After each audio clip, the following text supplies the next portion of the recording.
Mi suegro pensaba que yo era una simple funcionaria de escritorio que jugaba a los uniformes. Pensaba que podía humillarme delante de toda la familia sin que pasara nada, porque en su cabeza yo no era nadie importante, solo la mujer de su hijo, la que preparaba el café y sonreía en las fotos. Lo que no sabía era que en esa misma sala, a 3 metros de él, estaba sentado un comandante que llevaba 15 años sirviendo conmigo, un hombre que había firmado mis informes de evaluación, un hombre que sabía exactamente cuántas vidas dependían de las decisiones que yo tomaba cada día. Cuando mi suegro levantó la copa y dijo, con esa sonrisa que usaba cuando quería hacer daño sin ensuciarse las manos, «Ella no tiene rango. Aquí el único que ha servido a este país de verdad es mi hijo». El comandante Herrera dejó su copa sobre la mesa, despacio, como quien no tiene prisa, y se puso de pie. Si estás viendo esto ahora mismo, escribe en los comentarios desde qué ciudad me acompañas esta noche. Quiero saber quién está conmigo mientras cuento esto. Me llamo Elena Vázquez Ibáñez. Tengo 38 años. Ostento el grado de teniente coronel en el Ejército de Tierra. Llevo 16 años de servicio. He estado en sitios que la mayoría de la gente no sabría señalar en un mapa. He firmado documentos que no puedo enseñar a mi propia familia. Y durante todos esos años, en las cenas de Navidad, en los cumpleaños, en las bodas, mi suegro me presentaba como la mujer de mi hijo, que trabaja en no sé qué del ejército. Como si mi trabajo fuera un detalle sin importancia, como si fuera un hobby. No grité aquella noche. No lloré. Me quedé sentada, con las manos quietas sobre el mantel blanco, mirando cómo el comandante Herrera se erguía en toda su altura, con el uniforme de gala todavía puesto porque venía directamente del acto de la tarde, y decía mi nombre completo con mi grado delante. Así, sin más. Mi teniente coronel. Y toda la sala se quedó en silencio. Pero tengo que retroceder, porque esta historia no empieza en esa cena. Empieza mucho antes, en una casa pequeña de Zaragoza, con una madre que trabajaba de administrativa en un hospital y un padre que se marchó cuando yo tenía 9 años y no volvió nunca más. Empieza con una niña que aprendió pronto que nadie iba a rescatarla, así que más le valía aprender a sostenerse sola. Mi madre se llamaba Pilar.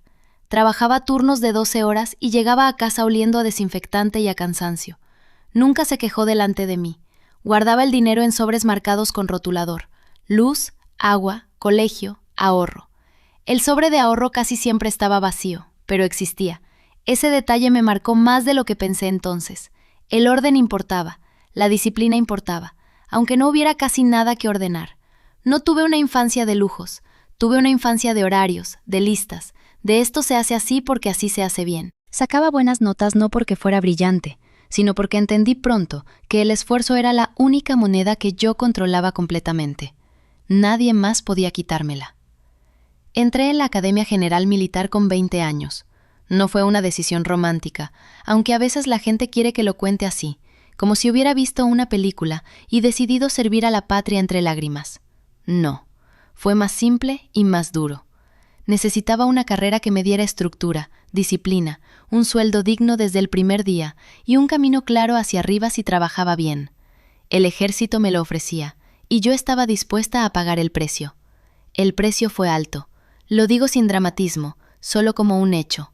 4 despliegues en 16 años, meses enteros sin ver a mi familia, cumpleaños celebrados por videollamada con la conexión cortándose cada 2 minutos, navidades en bases donde la temperatura bajaba de 0 y el turrón que me mandaba mi madre llegaba roto en 1000 pedazos dentro de la caja. Aprendí a comprimir el dolor en cajas pequeñas y seguir funcionando. Es lo que se espera de un oficial. Es lo que aprendí a esperar de mí misma. Ascendí. Capitán a los 28, comandante a los 33, teniente coronel a los 37, hace apenas un año. No fue rápido ni fue fácil. Cada grado lo pagué con evaluaciones, con exámenes, con años en puestos que nadie quería porque implicaban demasiada responsabilidad y poco reconocimiento visible. Aprendí a que me evaluara gente que dudaba de mí solo por ser mujer y a demostrar con hechos, no con palabras, que estaba a la altura. Ahora gano algo más de 4.000 euros netos al mes, entre sueldo base, complementos y trienios. No es una fortuna, pero es una cifra sólida, estable, que ha crecido cada año durante 16 años sin interrupción. Tengo una pensión de jubilación militar asegurada. Tengo un seguro de vida vinculado a mi rango que, en caso de fallecimiento en acto de servicio, supera los 300.000 euros. Tengo ahorros que nadie en mi familia política conoce, porque nunca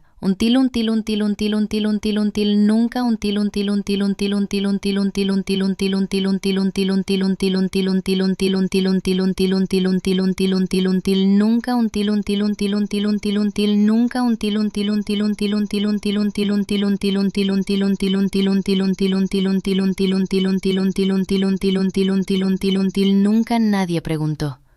Ese detalle importa. Nadie preguntó nunca, ni una sola vez, en los 10 años que llevo casada con Marcos, mi suegro me preguntó qué hacía exactamente, cuál era mi función, qué significaba mi grado. Para él y para toda su familia, yo era simplemente la mujer de Marcos que está en el ejército, en algo de logística o administración, algo así. Conocí a Marcos en un hospital militar en Zaragoza, hace 11 años. Yo estaba recuperándome de una operación de rodilla, consecuencia de un despliegue duro en el que un vehículo volcó y me atrapó la pierna contra el chasis. Él trabajaba allí como fisioterapeuta civil contratado. Tenía las manos firmes y la voz tranquila, y me trataba sin ese aire de lástima con el que otros me miraban cuando veían mi historial médico. Me hacía reír en las sesiones de rehabilitación, que eran dolorosas y humillantes en igual medida. Me traía café del bueno, no el aguado de la máquina del pasillo. Me hablaba de música, de cine, de cosas normales, sin preguntarme constantemente por la guerra, por el peligro, por si había matado a alguien. Eso, en aquel momento de mi vida, era un regalo. Alguien que me viera como persona y no como uniforme. Nos casamos 2 años después, en una ceremonia pequeña en las afueras de Zaragoza. Yo llevaba un vestido sencillo comprado en rebajas. Él llevaba un traje gris que le sentaba bien. Mi madre lloró toda la ceremonia. La madre de Marcos, Remedios, sonrió educadamente y comentó en voz baja a una prima que menos mal que al menos ella tiene un sueldo fijo, con lo que gana Marcos en la clínica no llegarían a fin de mes. Ya entonces, en mi boda, mi aporte económico se mencionaba como una utilidad práctica, nunca como un logro. No le di importancia, estaba enamorada, estaba cansada de estar siempre en guardia, y quería, por una vez, bajar los brazos y confiar. Pensé que la familia de Marcos terminaría por conocerme de verdad, con el tiempo. Pensé que el respeto llegaría solo, como una consecuencia natural de los años compartidos. Me equivoqué. Los años pasaron y el respeto nunca llegó. Lo que llegó, poco a poco, casi sin que yo lo notara al principio, fue otra cosa completamente distinta. Empezó con pequeñas cosas, cosas que, contadas por separado, sonarían a nada. Cosas que yo misma me repetía que no eran nada. La primera vez fue en una comida de domingo, en casa de mis suegros en Valladolid.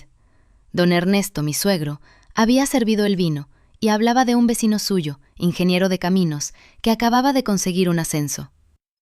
«Ese sí que ha llegado lejos», dijo levantando la copa, con esfuerzo, con cabeza, no como esos que se meten a funcionarios a esperar la jubilación. Nadie dijo mi nombre, nadie me miró siquiera. Pero yo estaba sentada justo enfrente de él, con el uniforme todavía puesto, porque había venido directa desde el acuartelamiento, y supe que la frase iba dirigida a mí. Marcos no dijo nada, cortó su carne, siguió comiendo. No dije nada tampoco, sonreí, bebí un poco de agua, cambié de tema preguntando por la salud de mi suegra. Esa noche, en el coche, le pregunté a Marcos si había notado el comentario. «Es su forma de hablar, Elena, no lo dice por ti». Estaba mirándome cuando lo dijo. «Estás muy sensible últimamente». Esa fue la primera vez que escuché esa frase. «Estás muy sensible».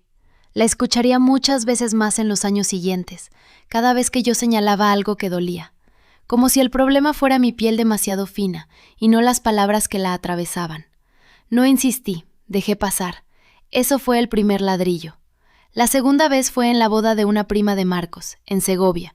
Yo llevaba el uniforme de gala porque me lo habían pedido expresamente los organizadores, ya que Marcos quería que estuviera presente en las fotos oficiales de la familia, y yo, ingenuamente, pensé que era un gesto de orgullo por su parte.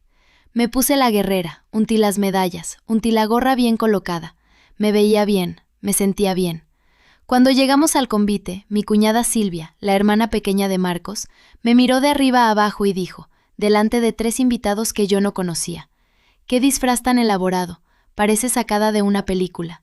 Se rieron, no con maldad abierta, sino con esa risa ligera que la gente usa cuando quiere hacer daño sin ensuciarse las manos. Yo me quedé quieta un segundo, sintiendo el calor subirme por el cuello. Después sonreí, porque llevaba 15 años entrenada para sonreír exactamente en los momentos en que más ganas tenía de no hacerlo. Es un uniforme, Silvia, no un disfraz. Bueno, ya sabes lo que quiero decir. No lo sabía. O sí lo sabía, y por eso me dolió tanto. Marcos estaba a mi lado, escuchó todo, no dijo nada. Cogió una copa de la bandeja de un camarero y brindó por los novios. Esa noche no hablamos del tema, ni la noche siguiente. Aprendí, sin que nadie me lo explicara con palabras, que en esa familia había un acuerdo tácito. Lo que yo hacía, lo que yo era, no contaba lo suficiente como para defenderlo en voz alta. No fue solamente aquella boda. Fueron los cumpleaños en los que se hablaba largo y tendido del negocio de importación de muebles que llevaba el hermano mayor de Marcos, Diego, y de lo visionario que era, mientras a mí solo me preguntaban si seguía con lo del ejército, con ese tono que la gente usa para preguntar por un hobby que ya debería haberse abandonado.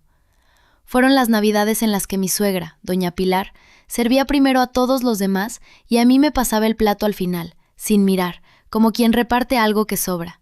Y fueron, sobre todo, las llamadas telefónicas. Doña Pilar llamaba a Marcos casi todos los días. A mí me llamaba, como mucho, 2 veces al mes, y siempre para pedirme algo, que le llevara medicinas de la farmacia militar, que le consiguiera un descuento en no sé qué economato, que le hiciera un favor relacionado con papeleos que ella no entendía. Nunca para preguntarme cómo estaba, nunca para preguntarme dónde había estado destinada, qué hacía, si tenía miedo alguna vez. Recuerdo una tarde de octubre, 2 años después de la boda, en que volví de un curso de mando y Estado Mayor de 3 semanas en Toledo. 3 semanas de exámenes, de simulacros, de dormir 4 horas por noche, estudiando logística y planeamiento operativo.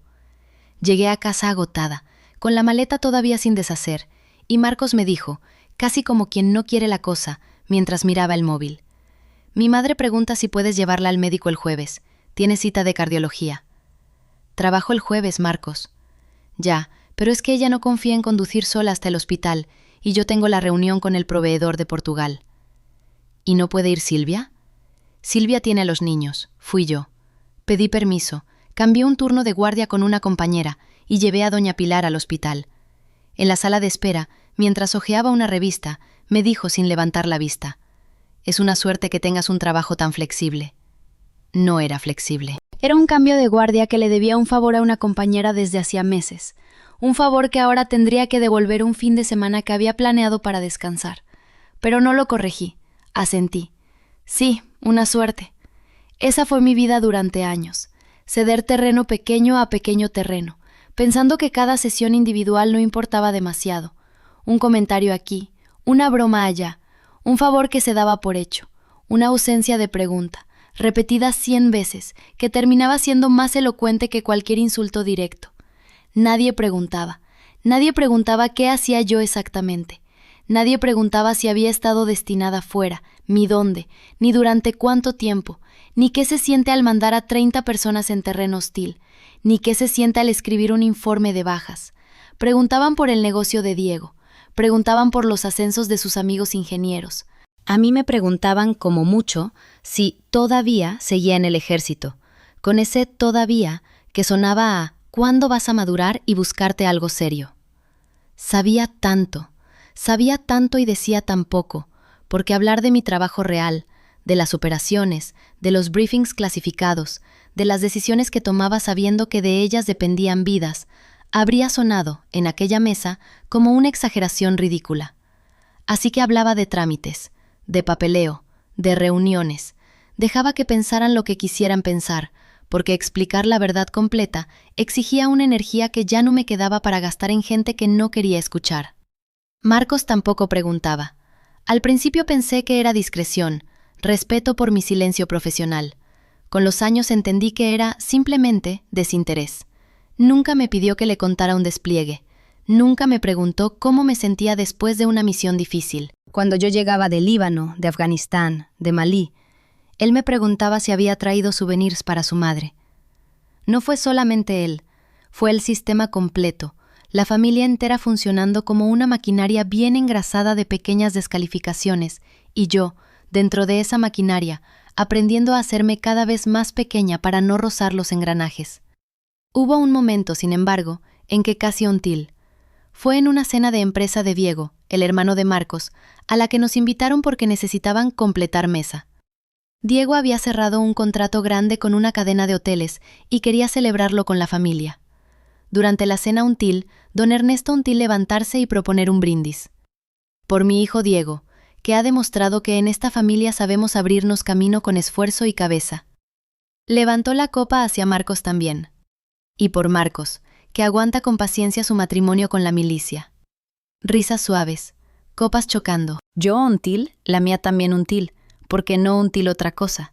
Pero algo se until dentro de mí esa noche, algo pequeño pero afilado, como una astilla que se clava y que uno no saca porque no quiere hacer más grande la herida buscándola. Esa noche, until en el coche de vuelta a Until. ¿Aguantar mi matrimonio contigo? ¿Eso es lo que soy? ¿Una carga que hay que aguantar? Era una broma, Elena. Mi padre bromea así. No me hizo gracia.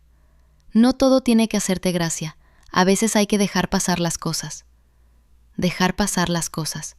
Esa frase se convirtió en la banda sonora de mi matrimonio. Dejar pasar el comentario de la boda de Segovia. Dejar pasar las llamadas de doña Pilar que nunca preguntaban nada. Dejar pasar el brindis del aguantar.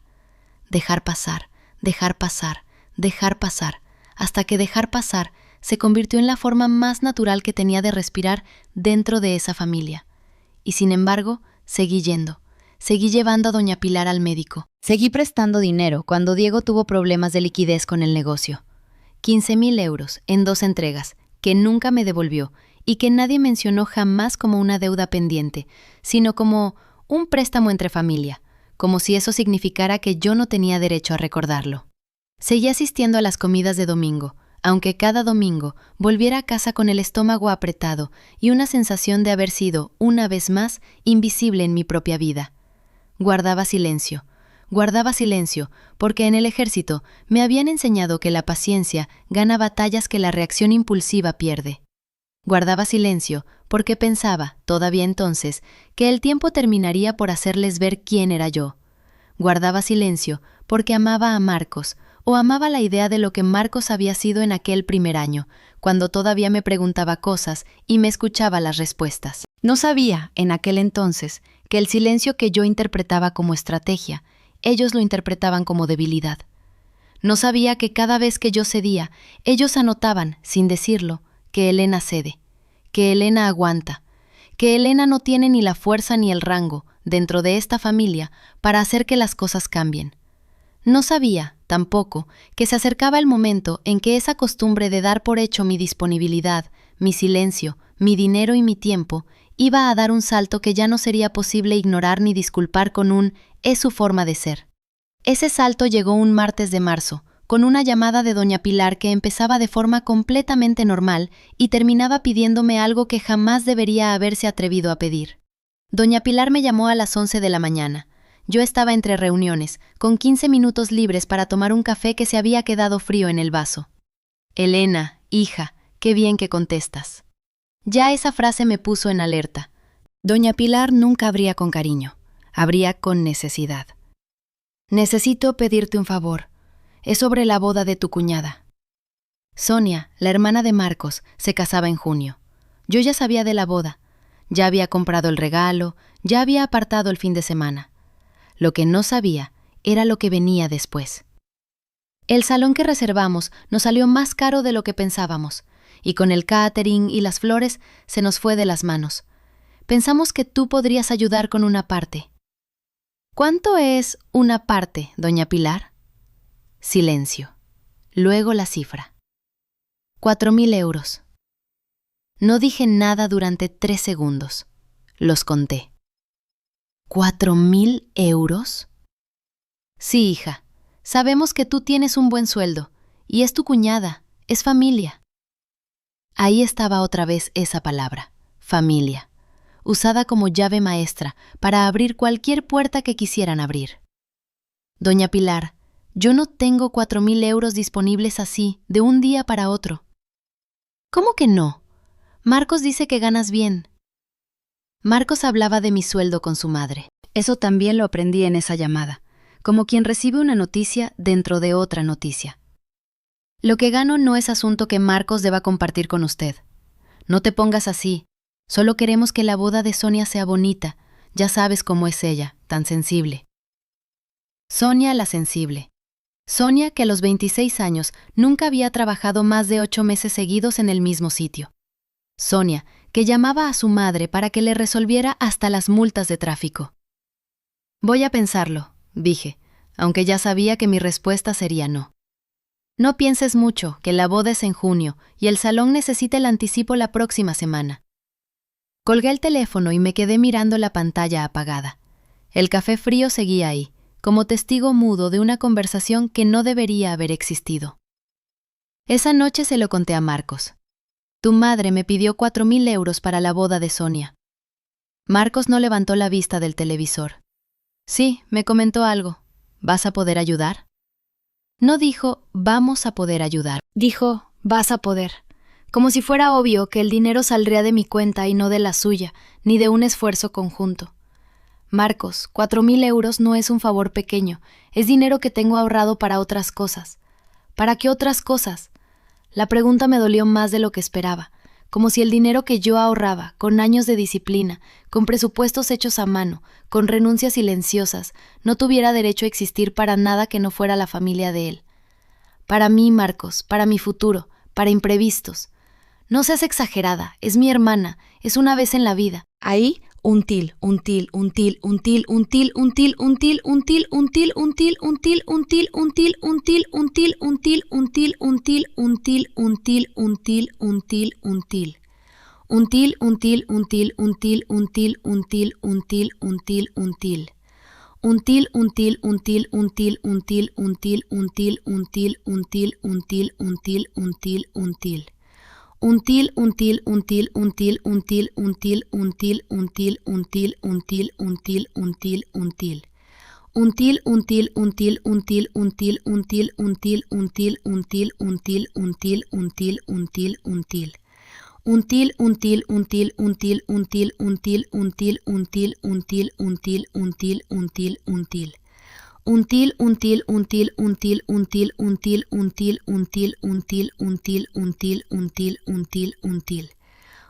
Entendí en su cara algo que ya conocía. El gesto de cuando alguien decide que ha dicho suficiente y que la conversación se acabó, no porque haya llegado a un acuerdo, sino porque Simha de Senke ganó en su favor. No respondí.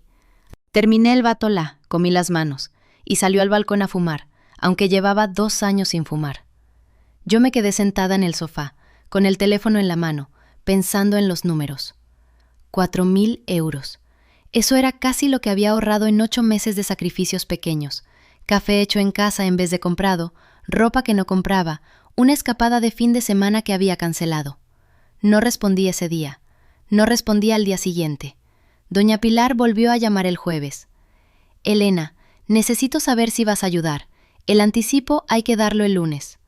Doña Pilar, lo siento, pero no puedo darle 4.000 euros. ¿No puedes o no quieres? Las dos cosas. Se hizo un silencio largo, de esos que pesan más que cualquier grito. Nunca pensé que fueras tan tacaña, Elena. Con lo que gana Marcos y lo que ganas tú, deberían poder ayudar a la familia. Doña Pilar, ayudar a la familia no significa financiar una boda completa. Ya hicimos un regalo, ya reservamos el fin de semana. Eso es nuestra contribución. Un regalo no es lo mismo que salvar la boda de tu cuñada. No voy a salvar nada que no me corresponde salvar. Colgó sin despedirse. Marcos no me habló en 2 días. El domingo, Sonia me llamó directamente. Su voz sonaba ensayada, como si hubiera practicado el discurso frente al espejo. Elena, sé que mi madre te pidió ayuda con la boda. Entiendo que es mucho dinero, pero de verdad significaría mucho para mí. Sonia, entiendo que es tu boda y quiero que sea especial, pero 4.000 euros no es algo que pueda dar así como así. ¿Y si te lo devuelvo poco a poco? Después de la boda, cuando empiece a trabajar de nuevo. Sonia llevaba 3 trabajos distintos en 2 años. La promesa de devolución sonaba más a esperanza que a plan.